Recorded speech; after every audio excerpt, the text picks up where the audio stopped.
Joaquín Balaguer tuve una vinculación estrecha de familiaridad, pero no fue el papá. Algo que yo aprecié en el trato con el presidente Balaguer, y es que careció de amigos. No tuvo amigos. Porque sí, yo puedo decirle al país que vos y Balaguer se entendían, dos hombres de derecha.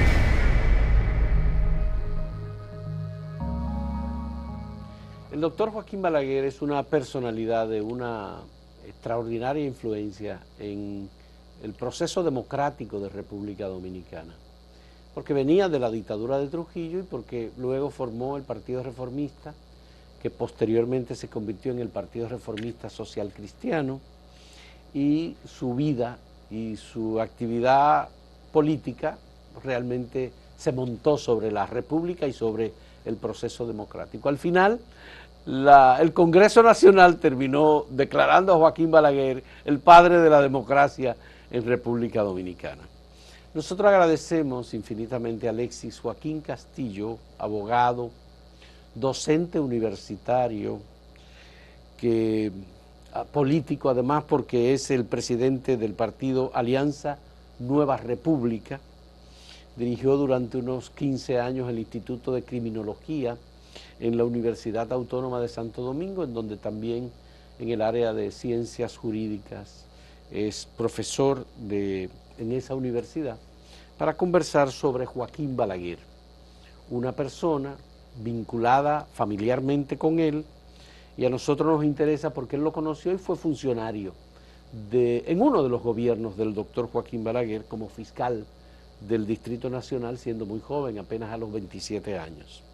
Hemos tenido programas y vamos a continuar analizando algunos de los personajes políticos importantes del país, entre ellos el doctor Joaquín Balaguer.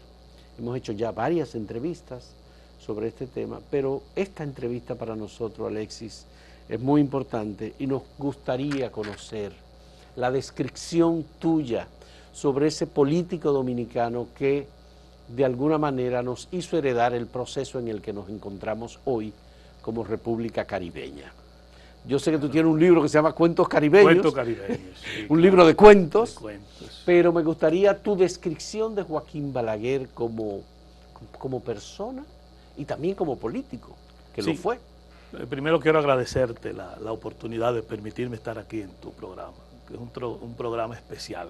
Sí. Es un programa de mucha atención ciudadana, y precisamente por la objetividad con que se tratan los temas y el conductor cómo lo maneja. Yeah. Con relación al presidente Balaguer, a veces uno tiene conflictos internos.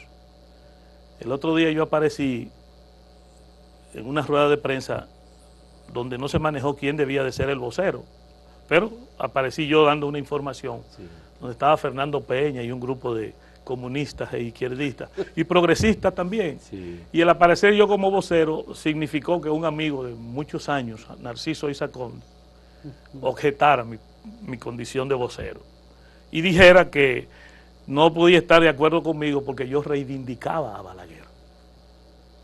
O sea, yo me crié en un barrio de la parte alta de la ciudad, y yo puedo decirte a ti, Fausto, que el 100% de mis compañeros, el 100% de mis amigos, adolescentes y en la primera adultez, todos eran contrarios a Balaguer.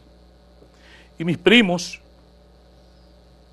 4 o 5 de ellos, que no eran primos y no hermanos, MPD todo. Y mi labor y mi formación estuvo precisamente sobre la base de un cambio en esta sociedad, ideas marxistas, ideas de izquierda. ¿En los 12 años de Balaguer? En los 12 años de Balaguer. Y entonces, Narciso decir que yo reivindico a Balaguer es darme una claridad que yo no tengo.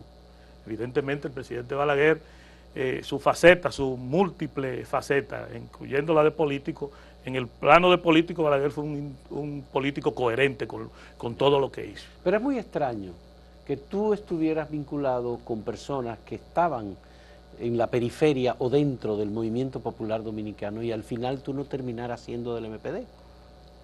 No tenía vinculación orgánica en el MPD, pero sí estuve muy vinculado al MPD, en actividades en esos barrios de la parte alta de la ciudad permanente. Es más, cuando yo me hice abogado, yo recuerdo que antes de hacerme abogado, yo subí a estrado con Manuel W. Vázquez, Ajá. que estaba en la Duarte allá. Era un abogado penalista brillante, pero vinculado a las causas libertarias. Sí. Y yo iba y subía a estrado para defender a los denominados presos políticos. Asumía de alguna De manera. la época de Héctor Cabral Ortega, Virgilio Bello Rosa, Abel Rodríguez del Negro Orbe, Vera, Abel Vera. Rodríguez del Orbe. En esa época yo, un mozalbete, terminando mis estudios, iba a estrado. ¿Y conociste a Otto Morales, a Min Abel, Maximiliano Gómez? A Maximiliano no, pero sí vi la sangre de Abel. De Amin Abel. La vi sí en el suelo, porque nosotros fuimos, fue en Villajuana, Villajuana, mataron en Villajuana, en Villajuana, en la próximo, periferia. Próximo a la San Martín. A la San Martín. Sí, nosotros fuimos y vimos esa sangre de Amin Abel. Y eso de alguna manera impactó en nosotros como joven, preocupado por fundamentalmente en esa época el problema de la libertad. Oye, y no conmociona al ser humano la banda colorada. Yo veía un grupo de jóvenes matando jóvenes. Sí. En ese momento, jóvenes que salían armados y que iban al colmado o iban al restaurante y comían a la mala. Exigían comer. Los jóvenes del Club Héctor J. Díaz, que tuvo un impacto impresionante, extraordinario. Claro. Y entonces, la misma declaración, luego admisión de Ramón Pérez Martínez Macorís, de que era el jefe de la banda. Sí. Entonces, pensar que yo puedo reivindicar al presidente Balaguer es darle una dimensión que verdaderamente yo no tengo. Yo con Joaquín Balaguer tuve una vinculación estrecha de familiaridad, pero no fue el papá. Ya. Fue el padre. Ya. Balaguer fue el padre, Bien. no el papá. A ver. La diferencia entre papá y padre. Sí. Porque uno la ve y uno dice, bueno, él es... El papá es el que cuando el niño tiene fiebre. Ajá. El papá es cuando el niño tiene que ir a la escuela y no puede ir por alguna razón u otra. El papá es el que está... El que resuelve, permanentemente. Ya, y el del cariño el que le ayuda en la tarea de escolar. El ¿verdad? del cariño permanente. Sí. Mira, tú estuviste aquí a un distinguido ciudadano, Soto Jiménez. Sí, José Y Miguel lo escuché Soto hablar en reiterados momentos sobre esa faceta y esa vida de Balaguer. Yo tengo un dato interesante. Yo fui a ver al presidente Balaguer una mañana y me encontré con Soto. Ya. Soto salía de la casa del presidente con el traje de oficial, creo que segundo teniente del Ejército Nacional. Yo entraba y él salía. Ese día yo fui a ver al presidente y le entregué una comunicación. Tenía 14 años. Y esa comunicación lo que relataba era un verso de Vallejo, de César Vallejo. Y decía, ¿cómo es la soledad del hogar? Sin bulla, sin noticias, sin verde, sin niñez. Y César Vallejo, pero abajo decía, ¿cómo es la suya, padre mío? Y él se metió la comunicación. La comunicación. Ahí, una misiva, una cartita que yo le había entregado, se la puso ahí. Día después me llamó José Quesada, que era secretario administrativo de la presidencia, para decirme que por qué yo me había dado la tarea de maltratar al presidente Balaguer, que él se sintió muy mal con una comunicación que yo le envié. Con el verso de César Vallejo. Sí. Y los recuerdo a Soto cuando estaba haciendo el comentario y el libro que voy a leer de él, pero sí recuerdo que él salía, nos saludamos en ese momento y fui a entregarle esa comunicación. Lo estoy leyendo el libro. Yo he tenido la oportunidad de leerlo previamente, se titula El Doctor. Y es una descripción desde muchos puntos de vista del doctor Joaquín Balaguer como personaje histriónico, como personaje político, como personaje literario y como jefe de Estado.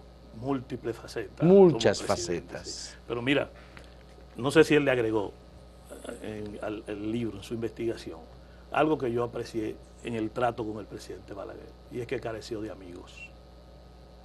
No tuvo amigos, tuvo colaboradores, tuvo gente cercana a él, pero eso era una elección. Lo escribió. Balaguer escribió un poema que dice: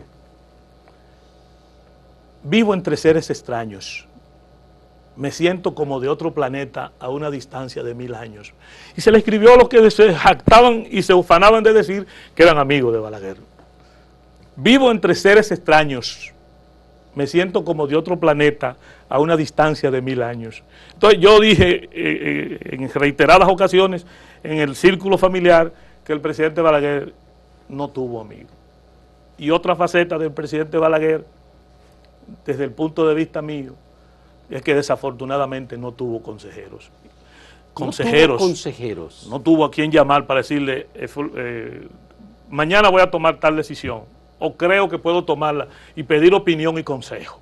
Nunca vi al presidente Balaguer hacer eso. Y se lo dije yo en reiteradas ocasiones, y lo escribí también en los medios. ¿Y qué te respondía cuando tú se lo decías? No me decía nada. No me decía nada, pero me preocupaba, porque yo decía, pero la Grecia antigua, la Roma imperial, y el imperio anglosajón, todos los jefes, incluyendo los reyes, la monarquía, tenían a un grupo de ancianos que le llamaban y le pedían orientación y consejo. Él nunca tuvo. ¿Y no será que él aprendió la política muy cerca de un dictador que fue Trujillo y al que él le sirvió hasta que tuvo vida? Balaguer fue asceta. Alguien dice que agnóstico. Pero yo hablando con Monseñor Arnaiz, una vez me dijo, mira, yo conocí al presidente Balaguer, me dijo, en el 46, me dijo. ¿Cómo lo conocí? En la iglesia Las Mercedes, yo vi un personaje trajeado, con camisa blanca, corbata negra, el traje negro, que llegaba todos los días a las 5 de la tarde y se sentaba en mi iglesia, en un sillón de la iglesia. El lunes se sentó ahí y duró 1 hora, se paró con un maletín y se fue. El martes, el miércoles, el jueves, 3 semanas en esa misma, no se le acerca, dice Arnaiz, pero lo está observando. Piensa Arnaiz, ¿será que él necesita alguna orientación espiritual? ¿Será que él necesita vincularse a nosotros? Y entonces lo aborda. Dice, hablé con él como media hora y jamás lo volví a ver. Jamás. Ese fue el momento para separarse. Jamás lo volví a ver. Bueno, Soto dice que él tenía un cierto criterio religioso. En primer lugar, es como con muchas dudas, pero sí tenía. Incluso en su despacho siempre tuvo una imagen de la Virgen de la Altagracia y una imagen de José Gregorio Hernández. Cuando él enfermó, llevado a la clínica Abreu, uno que fue presidente de la Junta Central Electoral, Castaño, Julio César Castaño, llegó como a las 9 de la noche con un cuadro enorme de la Virgen de la Altagracia y exigió que le pusieran ese cuadro detrás del presidente. Eso te va a mejorar, le decía Castaño, está ahí vivo, eso te va a sanar, eso que yo te traje a ti lo tengo ahí. Y empezó una alabanza, una loa a un hombre que estaba moribundo. Posiblemente eso lo alimentó, lo fortaleció, pero ciertamente él tenía así esa Pero en las memorias de un cortesano de la era de Trujillo, Balaguer se declara agnóstico. Es un texto que salió en el año 1988, creo que fue, cuando él era incluso presidente en los últimos 10 años, y ese libro generó mucho escándalo porque Balaguer se declaraba prácticamente no creyente. Es decir, Balaguer no tenía una idea, no estaba convencido de que existiera un Dios y que ese Dios iba a representar algún tipo de salvación para él, para su alma. Es como en el fanatismo nuestro aquí. ¿Quién no es liceísta?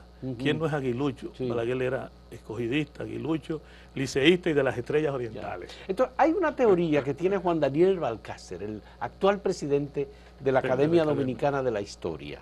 Y Juan Daniel Balcácer dice que había 2 Balaguer, no uno. Que había un Balaguer, digamos, público, político, y había un Balaguer más privado.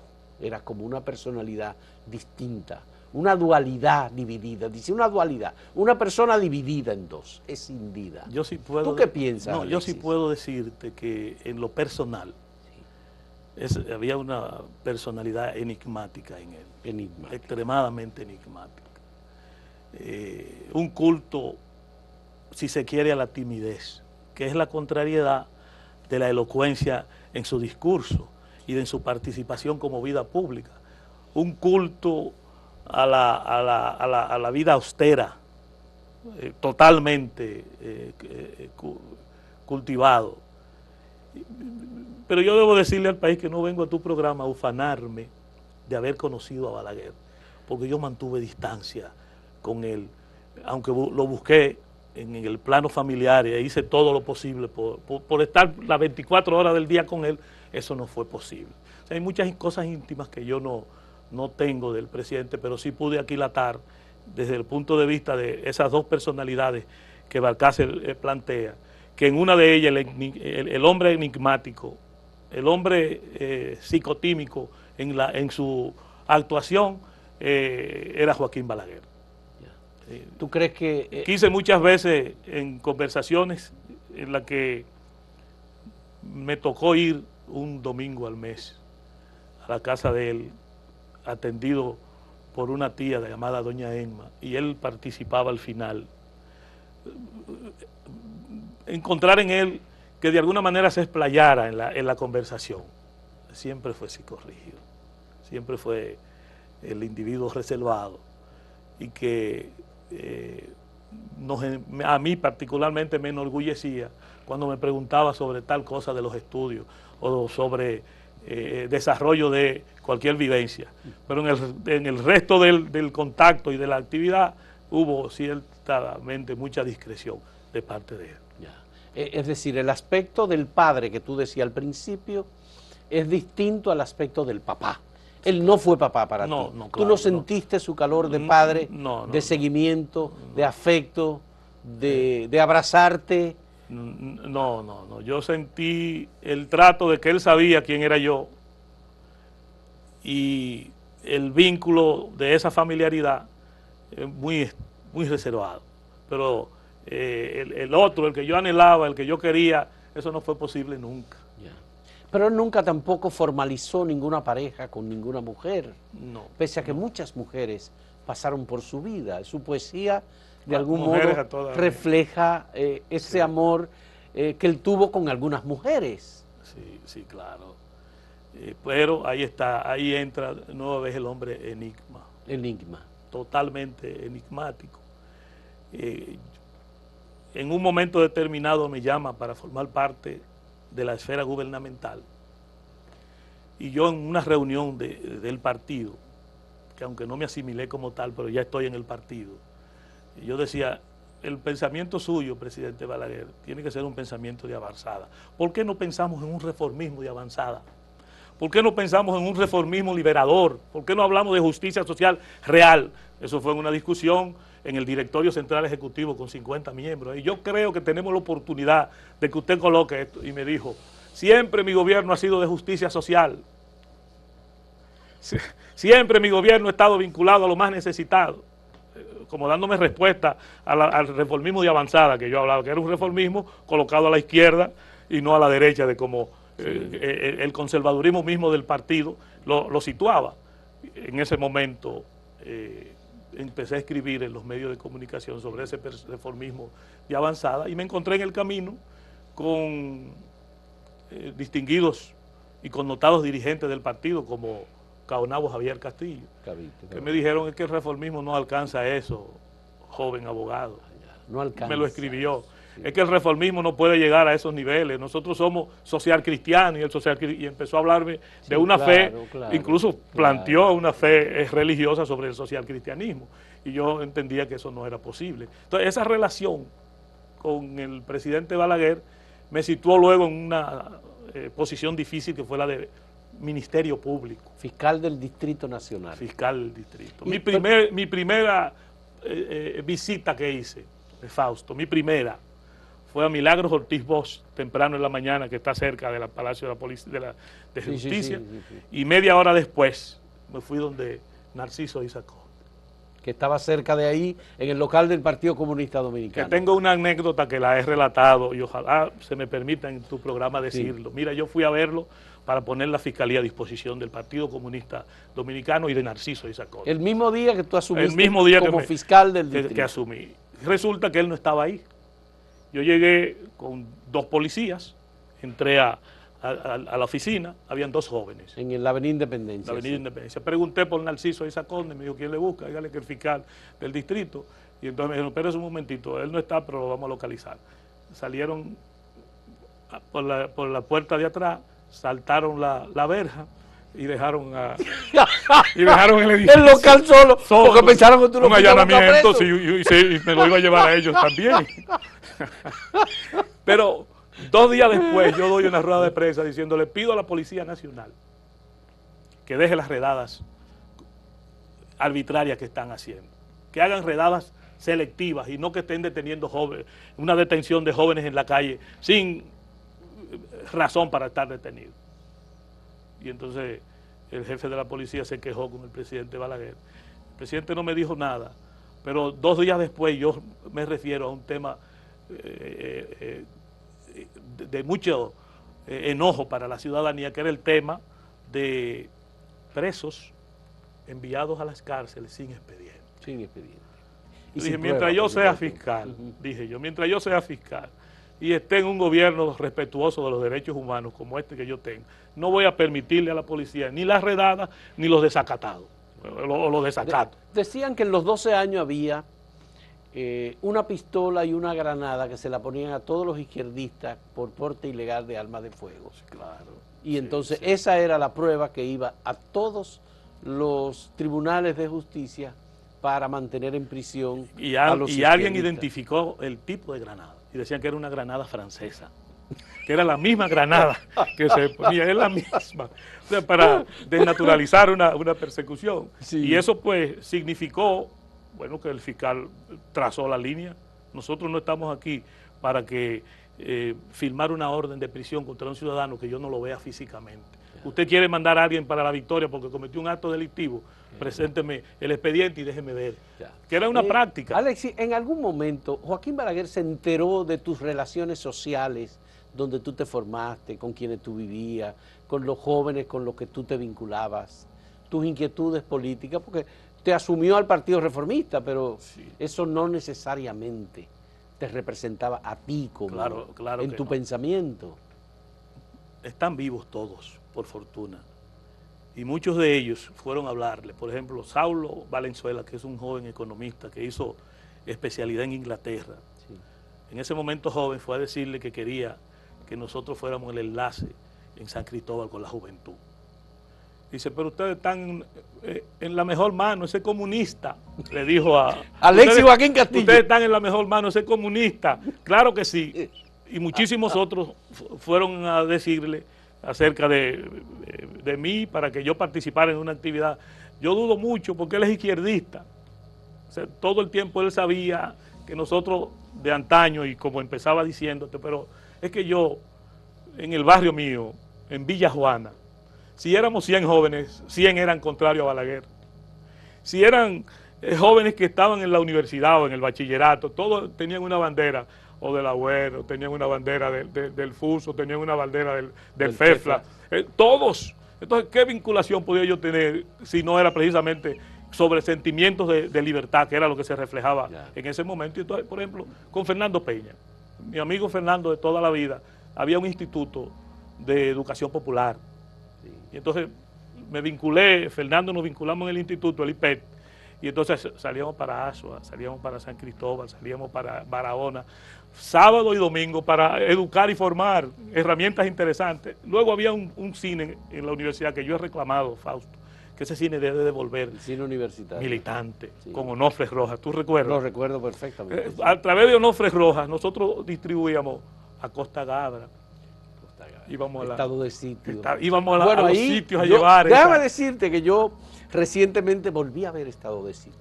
Y está República Dominicana y está lo del secuestro claro, en Uruguay. En Uruguay. De Dimit.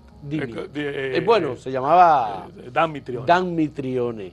A ellos le pusieron otro nombre. Costa Gabras le puso otro nombre. Pero está República Dominicana, y está la intervención, está la acción policial, están los secuestros.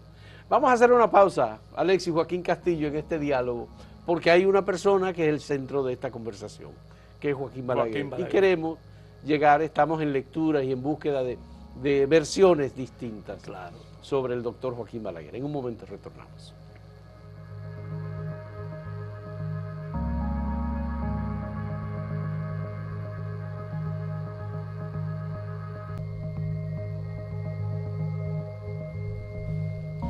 El Balaguer político, Alexis, el Balaguer jefe del Estado, el Balaguer que tuvo que tomar decisiones, hay quienes dicen que las circunstancias eran las que determinaban las acciones del doctor Joaquín Balaguer. El mismo Soto Jiménez, porque está el tema de la represión, está el tema de la policía. Cándido Gerón dice, no, hay una carta que escribió el doctor Joaquín Balaguer a Estados Unidos diciéndole que debían dejar de matar izquierdistas porque íbamos a llegar de nuevo a la guerra otra vez. Pero él la va a publicar no sé cuándo, pero tú conoces a Cándido y la relación que ellos tenían. Sí, claro. Cuéntame de ese Balaguer estadista que tuvo que lidiar con Estados Unidos y con posiciones muy difíciles en términos institucionales. Mira la coherencia del presidente Balaguer, política. Él dijo en reiteradas ocasiones, soy yo y las circunstancias. 12 años de gobierno de represión, 12 años de gobierno de limitación seria de las libertades públicas y prácticamente de enfrentamiento, de una línea política de organizaciones de izquierda que habían planteado una... ¿La Isla Gotró? ¿La Isla Gotró? En el año 69 fue, bueno, vamos a tumbar a Balaguer. El objetivo es salir de Balaguer. Que fue una expresión del 50, al mediado del 50, aquella línea política que decía lucha interna o Trujillo siempre. Entonces era la calle. Incluso Cándido Gerón publica un artículo esta semana diciendo que Balaguer se enteró, y no lo sabía, que en el año 1970 Bosch tenía un plan de dar un golpe de Estado, supuestamente, acompañado de un grupo de personas, él menciona sus nombres, algunos de ellos militares. No tenía conocimiento de eso, no tenía. Porque sí yo puedo decirle al país que Bosch y Balaguer se entendían, dos hombres de derecha.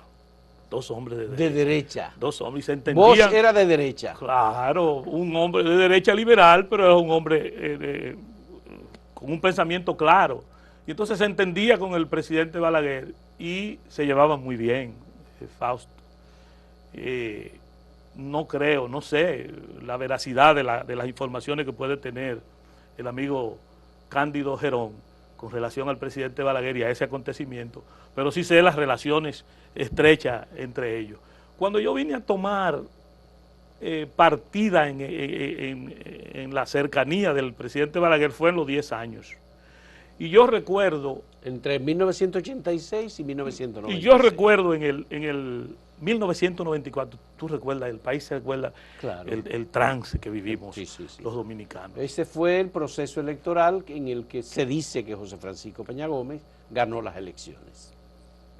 Y hubo un pacto por la democracia. Presidente, hubo la propuesta del 2 y 2. El presidente llamó en ese periodo de crisis a sus más cercanos colaboradores. Yo no sé si era de sus más cercanos colaboradores. Pero tú estabas ahí. Me preguntó. Y le preguntó a otros sí. qué yo creía. ¿Qué tú creías? Del año 94, sí, después de las elecciones. Sí, y yo le dije, los americanos no lo quieren. Los americanos lo van a desconsiderar. Y todo lo que usted ha cultivado y todo lo que usted ha hecho está por encima de eso, presidente. Si tenemos que irnos, vámonos. Otros fueron y le dijeron, vamos a enfrentarlo y vamos a luchar y eso no puede ser posible. Y usted es el presidente de la República, como ocurrió en el 78, que el presidente en su casa y había un grupo de generales. En las Fuerzas Armadas, tomando la Junta. Una actitud sediciosa para hacerlo. En ese 1994 él me preguntó y yo le di mi opinión. Si usted tiene que irse, váyase, pero no deje que lo desconsideren. Pero al final no se fue, se quedó 2 años más. Pero yo, como Alexis, le di mi opinión. Sí. La opinión que yo entendía, no de mantenernos en el poder, no de disfrutar de las mieles del poder, sino de que se entendía que a él no se podía desconsiderar. Y ya los americanos habían fijado una posición y tenían un embajador aquí con una posición muy clara en ese momento. Entonces eso fue... Era Robert Joss, creo. Yo fui en ese momento a decir, él me llamó para preguntarme qué yo creía. Tal vez estaba buscando la opinión de un joven y yo le di mi opinión en ese momento. Pero ciertamente... ¿Y tú le diste tu opinión como político o como hijo? Yo no pude hacer el desdoblamiento. Le di la opinión como político. Yo entendía que lo iban a desconsiderar, que los americanos ya estaban cansados por otros acontecimientos y temas que se habían tratado y discutido desde su gobierno. Y entonces esta crisis, lo que se estaba cocinando, era, presidente, usted recuerda lo que pasó con Pinilla, usted recuerda lo que pasó con Fulgencio Batista. Olvídese que usted puede hacer una ficha importante en un momento determinado, pero en esta ocasión no lo es. No me dijo nada, pero yo me sentí satisfecho de decirle a él lo que yo entendía que debía. Entonces se lo dije, yo te dije desdoblado, le dije como político y le dije en el plano sentimental lo que yo creía que podía ocurrir. ¿Tú crees que en esas circunstancias Balaguer pensaba en el futuro del país y en la historia, lo que se diría sobre él? Siempre lo vi preocupado por eso, preocupado por lo que se diría sobre él más adelante. Por eso, no sé si tú has tenido la oportunidad de ver, de escuchar el discurso de toma de posesión del presidente Balaguer en el 1966. No, yo lo leí recientemente. Yo leí ese discurso. Pero en donde él, muy duro... No, pero yo te voy a mandar para que tú veas en el plano del comportamiento y de la conducta, la gestualidad es sumamente importante. Prohíbe las manifestaciones, las huelgas, decide que definitivamente el país estaba saliendo de una guerra y que había que trabajar él explica, en una dirección. Sí, claro. Pero él explica. Pero fue muy duro, ¿eh? Pero no fue nada democrático, no, pero él autocrático. Pero él explica, da las razones de por qué asume esa actitud autoritaria, pensando en el futuro de él como ciudadano, como político. O sea, yo he tenido que tomar esta decisión por esto, porque la situación, porque las circunstancias me obligan a esto. No pero porque él sabía, Estados Unidos mantenía un poder muy fuerte sobre el gobierno e incluso dijo que era una posición hasta de limosna, que el Estado norteamericano pagaba la nómina pública.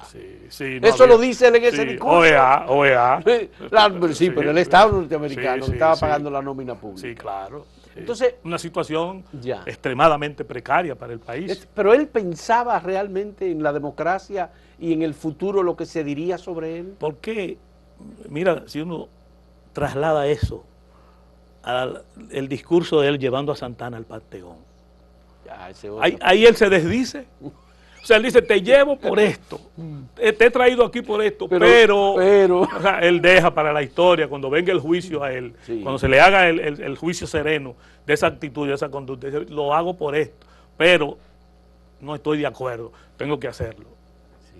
Él pensó, sí, claro. Por eso siempre... tú dices que él era enigmático. Pero había, aparte de la expresada por él, una razón oculta que él no dijera, que él se guardara en su intimidad, en su secreto, en ese trato alejado que él tenía con su familia, con sus hijos, porque en definitiva a las personas que Balaguer le expresó mayor cariño y mayor amor en su vida fue a sus hermanas. Sí, claro. Sí. Yo no puedo decirte si había otra razón, pero sí sé que el presidente Balaguer, cuando tenía que tomar esas decisiones, y ahí vuelvo al tema de la crítica que yo hice estando él vivo en reiteradas ocasiones, la necesidad de tener asesores. ¿Por qué tiene que tomarla tú? Oye a otro, escucha la opinión del otro y toma la más acertada, la que considere posible. ¿Acaso Hipólito no fue a consultarlo cuando tenía en sus planes someter a Leonel Fernández a la acción de la justicia? Y él como asesor le dijo, yo lo veo muy bien, yo veo correcto lo que tú vas a hacer, pero piensa en la inversión internacional, se te va a caer el crédito, te va a caer la posibilidad de que inversionistas vengan. O sea, Hipólito fue a consultarlo y él como asesor le da la información. Yo quisiera los que loan y alaban al presidente Balaguer y los que han hecho permanentemente el discurso en su favor, que me digan si él tenía a alguien que lo preguntaba y le asesoraba.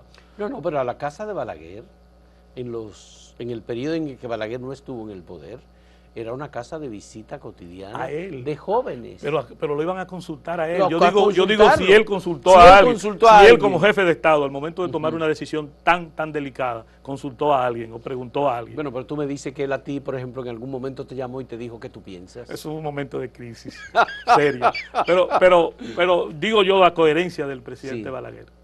Bosch, en el 63, uno de los problemas que Bosch tuvo fue precisamente la reforma agraria. O se enfrentó a los latifundistas, a los terratenientes, y fue un problema serio de discusión sobre el poder mismo.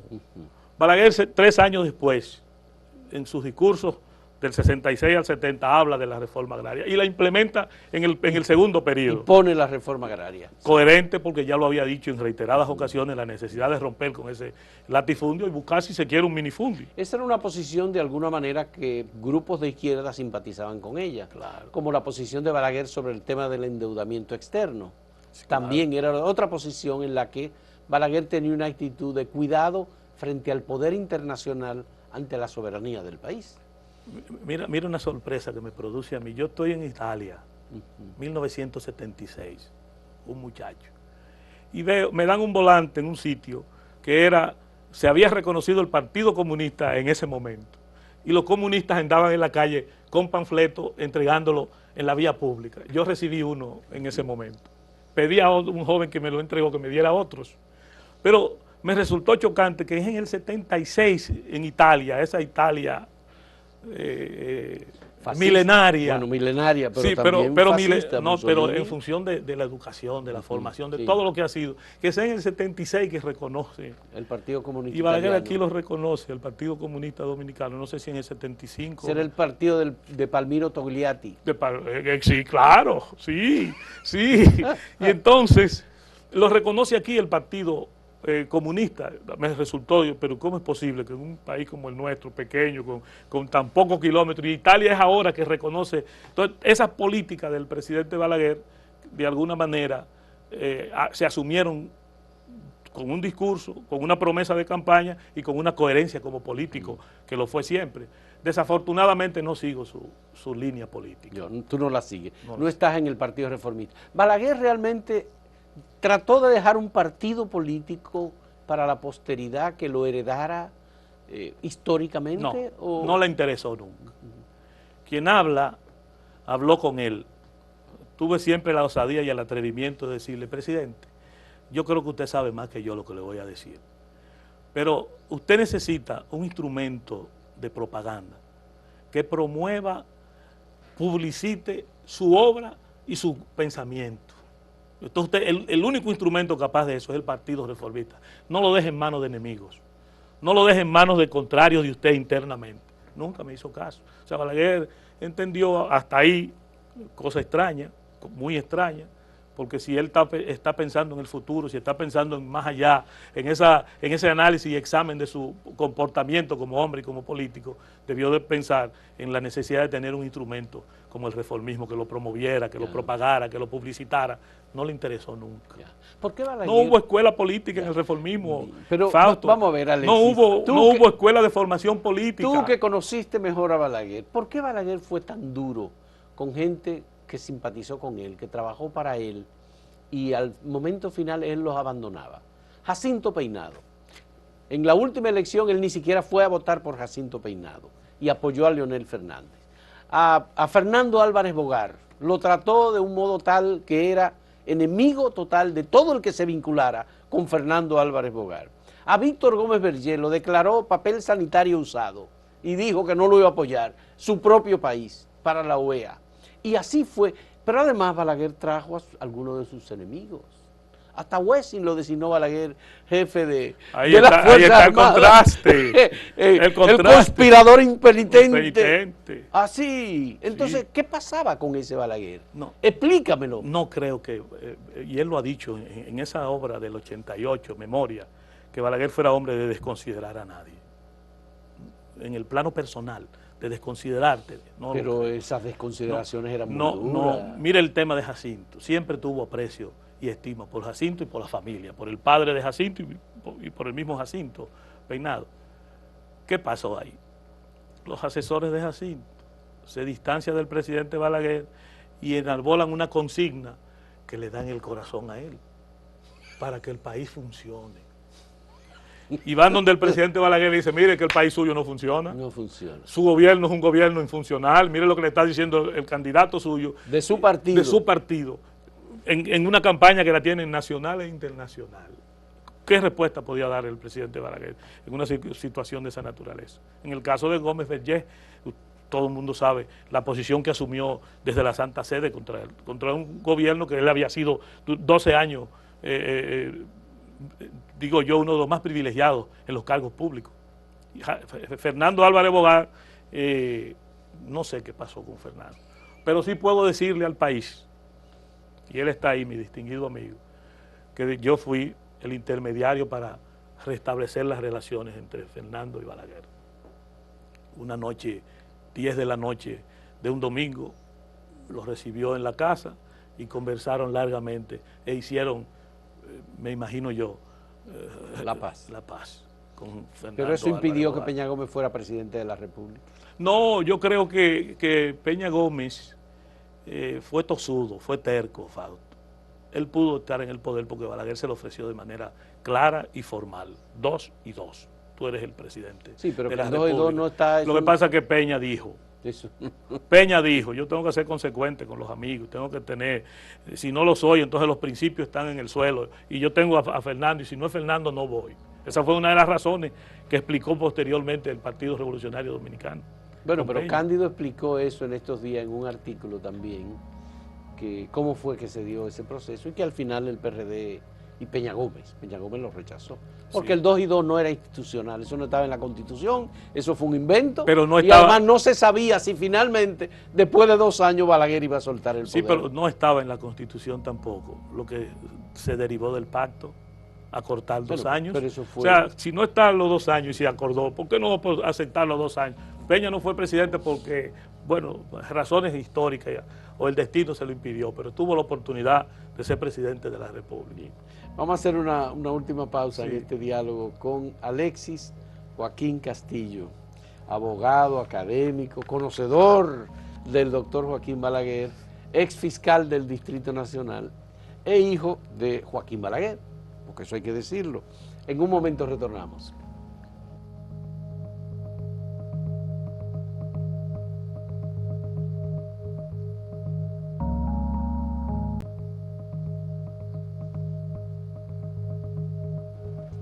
Alexis, tengo entendido que Balaguer tuvo otros hijos, además de ti.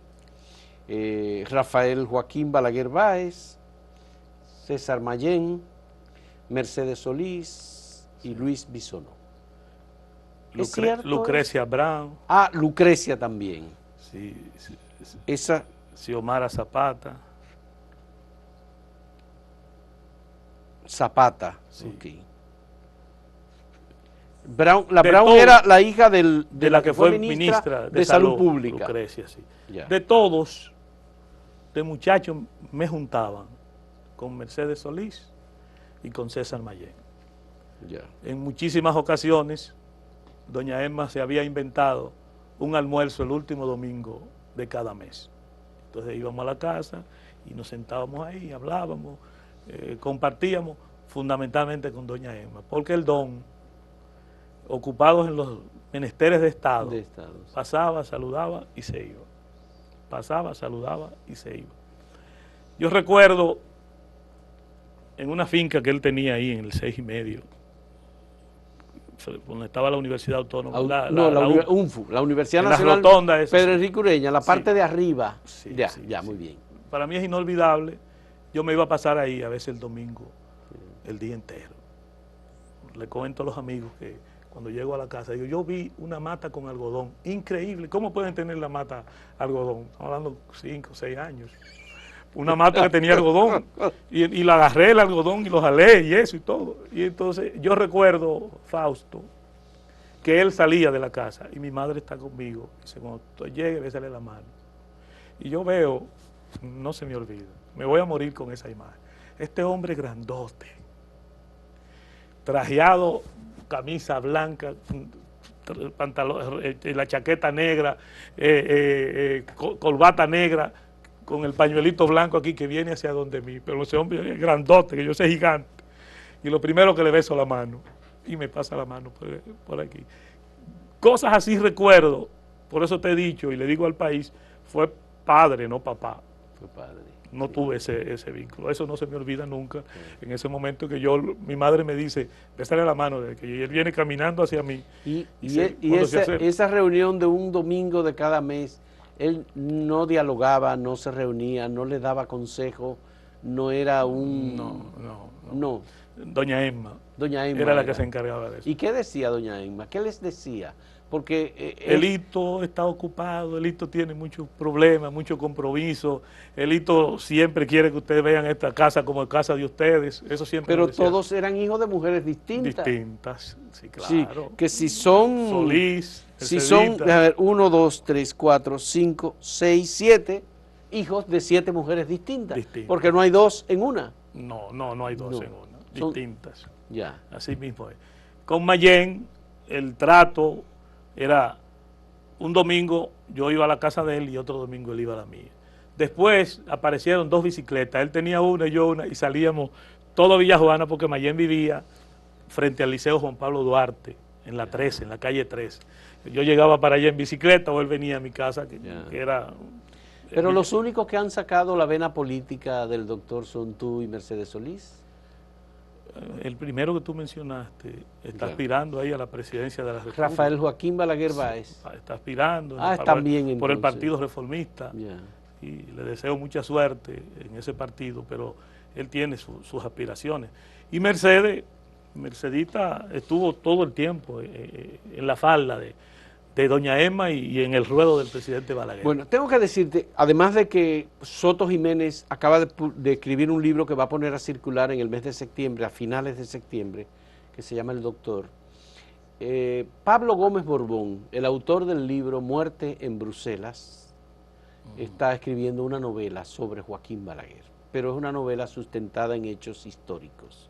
Es decir, es esa tendencia de la literatura de recoger elementos históricos y sería como una novela histórica. Sí, claro. Entonces, también sobre el doctor Joaquín Balaguer. Y comienzan a publicarse libros biográficos, analíticos, rememorativos, digamos, de las actuaciones del doctor Joaquín Balaguer.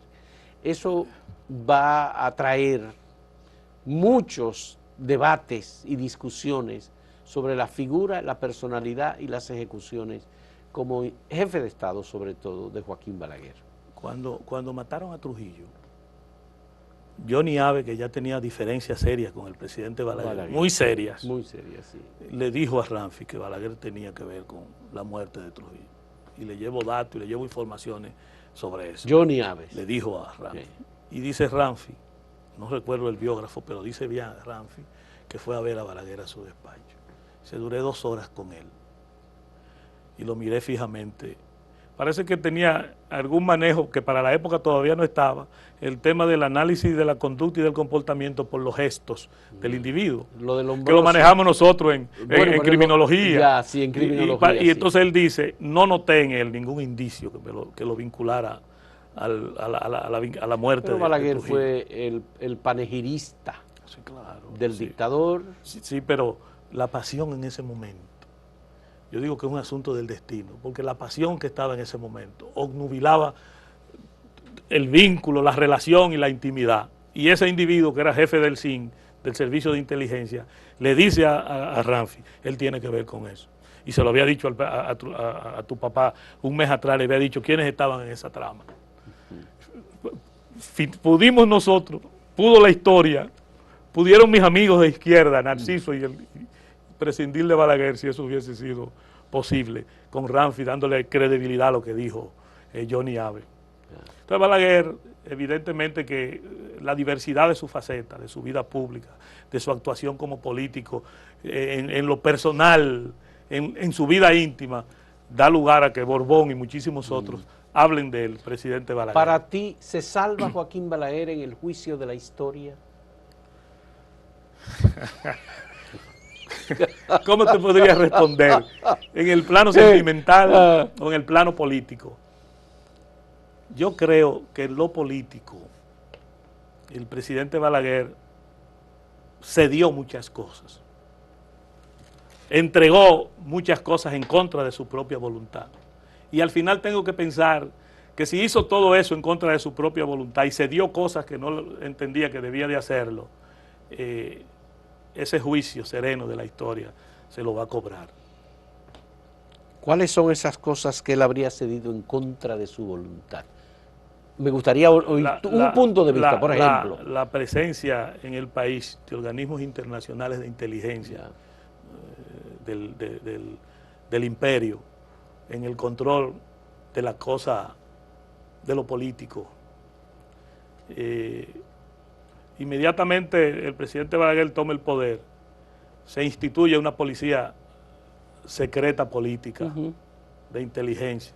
¿Tú crees que Balaguer es responsable de esas muertes ocurridas en los 12 años de gobierno del 66 al 78? Si él no es responsable de esas muertes, no las auspició, no dio orden para que se ejecutaran. No, imposible, él no podía dar orden. Su fibra humana no le permitía eso. Sin embargo, aceptó.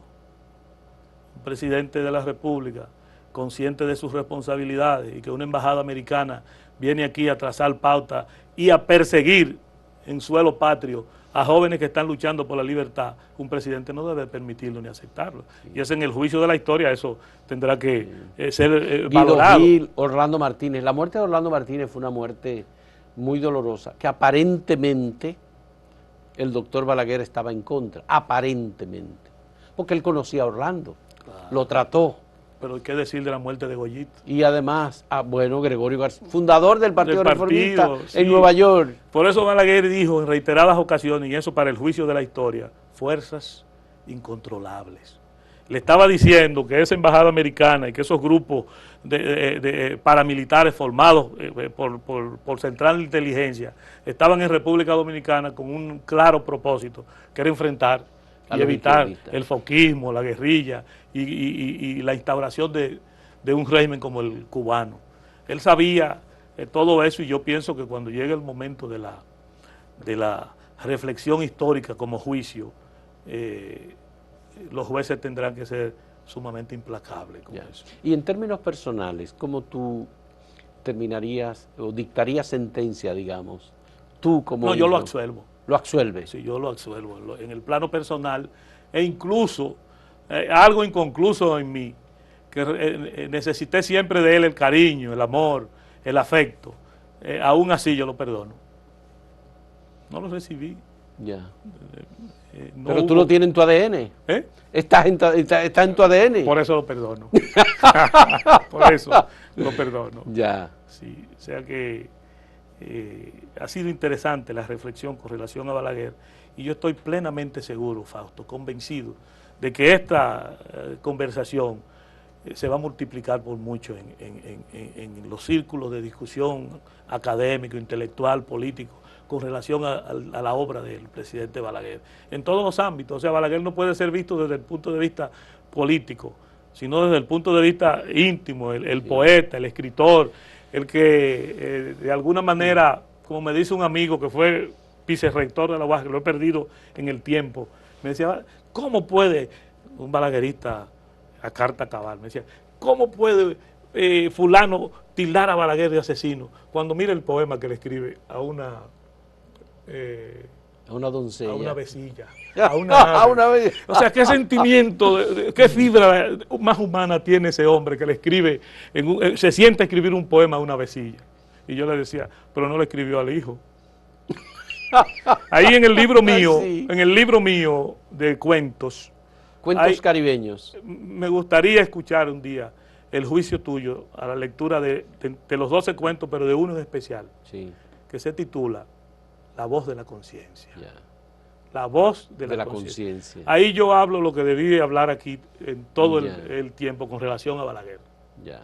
Pero de todos modos, Balaguer es un personaje muy importante en la historia política de República Dominicana, y en una conversación, en una entrevista con Soto Jiménez, yo le expliqué, le expresé la necesidad de reestudiar, de reevaluar a ese Balaguer, tomando en cuenta que también desde la izquierda se cometieron excesos y situaciones que indujeron o llevaron, digamos, al jefe de Estado a tomar decisiones o a abrir espacio o permitir espacios para que otros actuaran, ya fuera la banda, fuerzas incontrolables, que cometieron hechos deleznables, bochornosos, ¿tú recuerdas? Abusivos, sí, atropellantes, sí, claro, inaceptables. ¿Tú recuerdas cuando vino Camaño.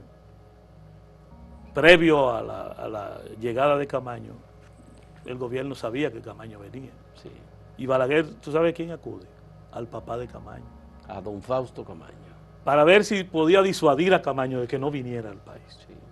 Pero en ese grupo de guerrilleros estaba Hanley, Sí. Herman,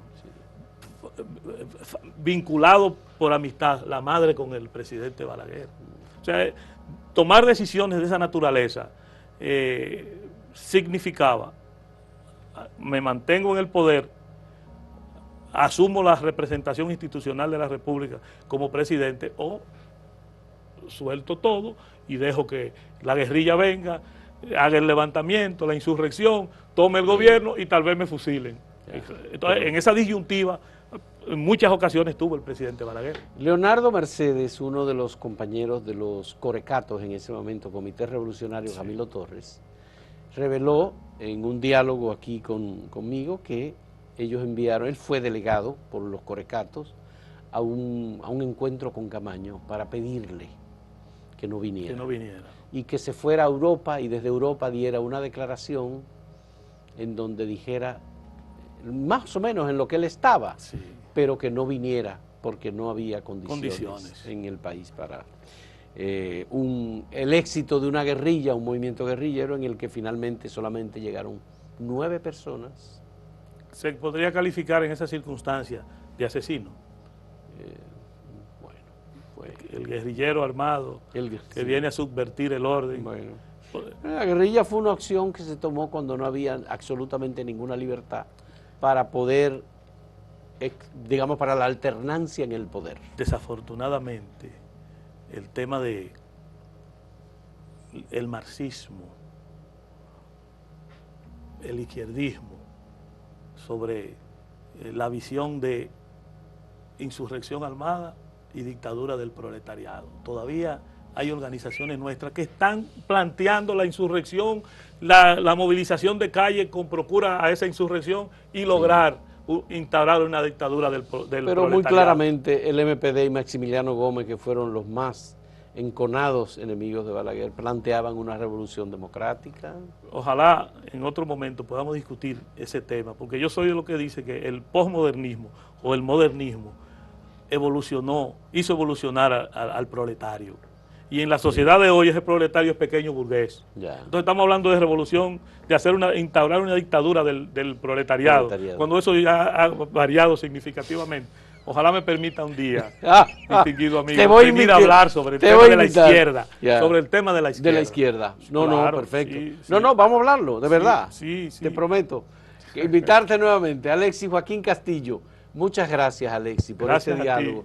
Me siento muy contento de haber tenido esta oportunidad de que nos contara y nos relatara algunos de estos hechos sobre los que hemos hablado en relación con la figura de un personaje fundamental en la política y en la democracia en República Dominicana, el doctor Joaquín Balaguer. Gracias a ustedes también por la compañía en este diálogo. Hasta luego.